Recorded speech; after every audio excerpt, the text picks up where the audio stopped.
তিন ফরম্যাটেই ফিরবেন তামিম ইকবাল এবং সে বীরের সাজেই ২২ গজে ফিরবেন খান সাহেব। এই বক্তব্যটি দেন আমাদের ক্রীড়া মহোদয় আসিফ মাহমুদ।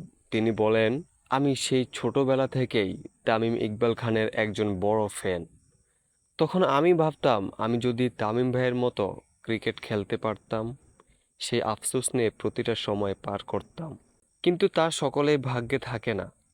আমি সেই জন্যই ডিসিশন নিয়েছি তামিম ভাইয়ের সাথে গত কয়েক বছর যে অন্যায় ও অবিচার হয়েছে তার থেকে তাকে মুক্ত করা। আমি চাই তামিম ভাই যেন আবারও ২২ গজে বীরের বেশে এসে ২২ গজকে মাতিয়ে রাখে।